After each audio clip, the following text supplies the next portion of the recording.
that beautiful water feature in and the beautiful noise associated with it, and say something about my own journey into homeopathy.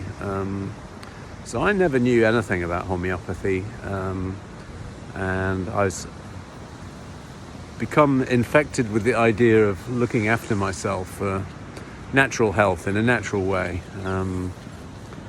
My parents unfortunately hadn't enjoyed great health, although they both lived a long time, and I became struck with the idea that it might be a good idea to look after myself at a certain point in my mid-20s. Then in my late 20s I became ill. I'd moved to Canada, I'd moved back again, I'd had a relationship breakup,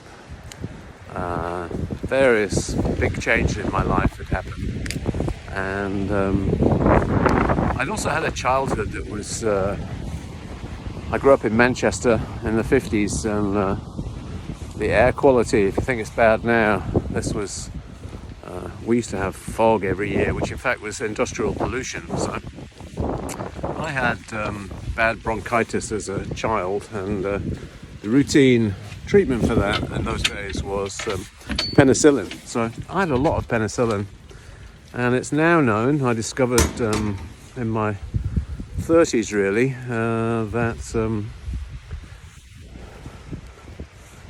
antibiotics can be very damaging for your microbiome, what we call the microbiome now. So they can destroy a lot of bacteria, which your body then finds it very difficult to replace.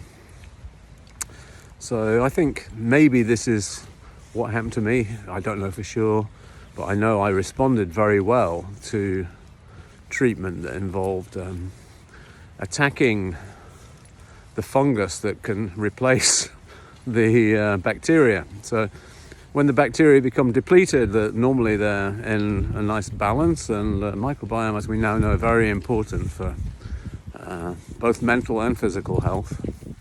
So if you have an overgrowth of what I had, so something called Candida albicans, you can have almost any symptom with this, so you can get any diagnosis for this, and if you're lucky, somebody can tell you've got Candida, and then you can do something about it. So it may involve diet, and you need to avoid sugar, probably wheat, and I took a drug called nystatin at the time. There are various antifungal drugs, some of which can be quite damaging for the liver. Anyway, maybe if it's not bad, you can manage it without the drugs. There's things like caprylic acid and probiotics.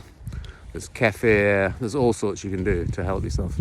Anyway, along the way, I went to see a homeopath, and he gave me this remedy. And I'll tell you that the first one, nothing happened at all. Nothing happened. And I thought, oh, that's not very good. So I went back and saw him, reported back probably a bit grumpily that nothing had occurred in a positive way, and he gave me just one pill. I remember going in, I was working at a little company called Futon Company at the time, and I went in on a Saturday on my own in the early days of personal computers, wrestling with this thing, trying to set up a stock taking system amongst other things, and